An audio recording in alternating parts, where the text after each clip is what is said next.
Alberta Liberal MP Corey Hogan is warning a referendum movement in his home province could spread like wildfire, saying it's a conversation that is damaging to the social fabric of the country. When asked about the referendum today, the Prime Minister said the government's role is to show that the Federation can work. Creating the conditions to create jobs, create prosperity, to get emissions down. All of that is what we're doing. To move forward on reconciliation, truly move forward on reconciliation. That's what we're doing, and that has impacts both for the economic side, but also should have impacts in terms of voting. Corey Hogan is the Parliamentary Secretary to the Minister of Energy and Natural Resources, and of course he is an Alberta Liberal MP from Calgary. He joins me now. Corey Hogan, good to see you. Thanks for coming in. It's good to see you too. You've been warning that this referendum question that Danielle Smith has crafted could take off like wildfire, spiral out of control like Brexit. What could cause something like that to happen? I mean, any number of things. It could be a black swan event. For example, something happens that's really dramatic that makes people think that the federal government doesn't care about Alberta. I can't even hazard what that would be, but we saw in the lead up to the 1995 Quebec referendum, some people in Ontario stomping on a Quebec flag became an example of that. You could have people start believing this is a risk-free option, like, hey, we just vote this way because we always have the option to vote a different way down the road to maintain pressure on the government. Depends on how the conversation unfolds, but that's what's scary. Like, Albertans have not thought about this question very long, and they're not going to have very long. It's 145 days from today until a referendum on whether we start the process of leaving this country happens, which is pretty wild when you think about it. Well, yeah, it is a short window of time, especially when you throw summer and things like that into it, and people take their vacation, so you'll have that intense period sort of from September into October. You have been pretty critical of Danielle Smith in a statement you put out right away, saying that she's taken her personal political crisis and turned it into a national unity crisis, effectively. The Prime Minister has been a little bit softer than that, I would say. How do you, as a government, calibrate your approach to dealing with this without inflaming it?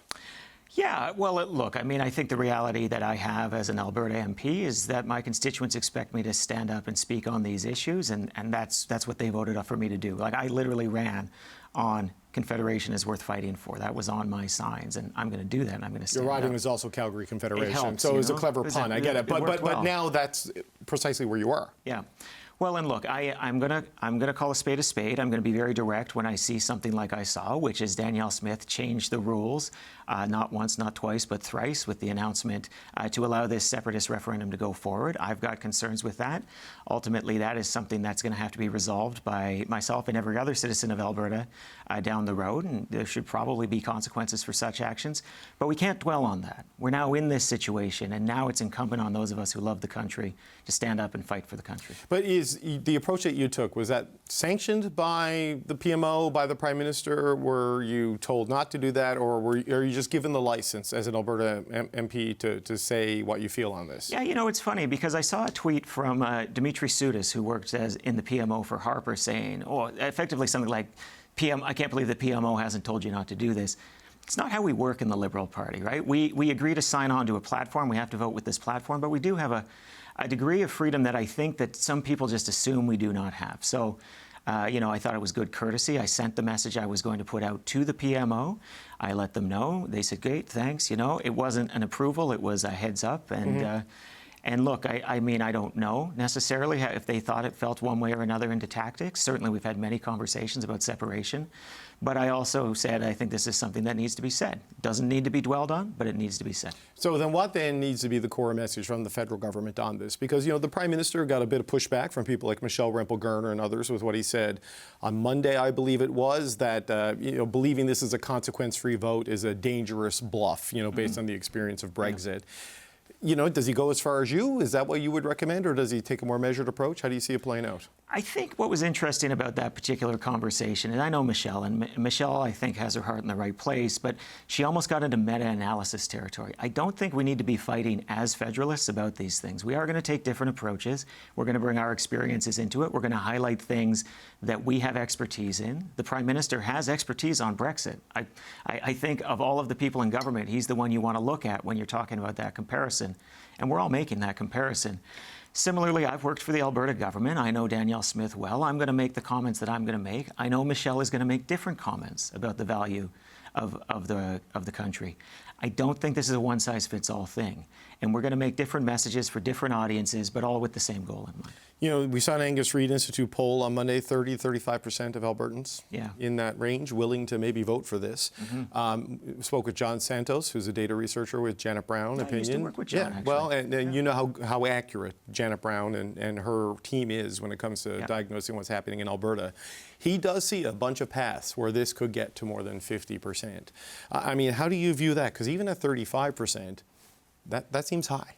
It does. I will say, though, for a lot of the country looking at it, I think there's this feeling it went from 0 to 35. It didn't. Like, my entire life, I'm 44 years old, this has polled around 20%. It polled at 20% in the 80s, in the 90s, in the 2000s. I mean, we barely polled on it, but that's what it polled at. But that's nearly double now, 35, that's right? It. You know, well, so there are some conditions that have changed here. I think you've got to look at the role of social media and misinformation in these things. But I don't want to make it just about that. There's also the fact that there's been a more accepting view from governments that this conversation can take place, and it's made people say, maybe this is not such a scary conversation to have.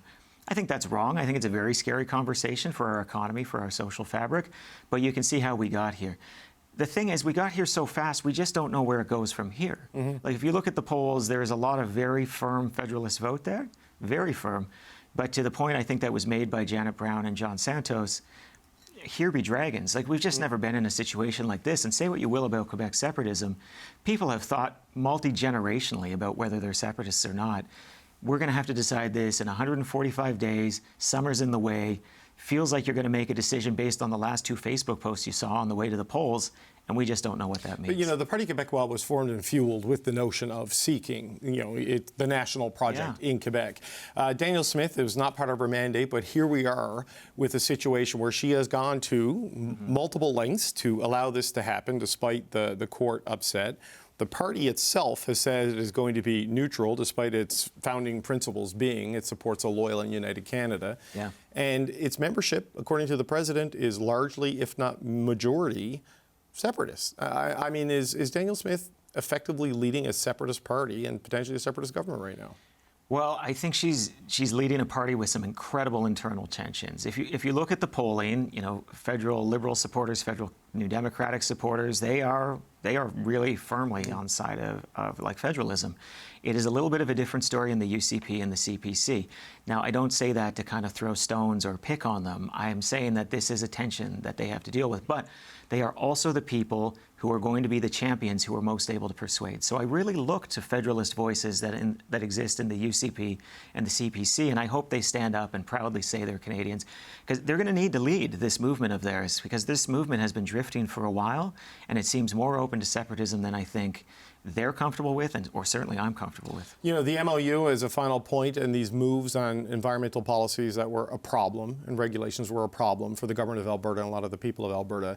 This is designed to be a proof point that things can work, at least in part. It's an economic accelerant, but also a proof point.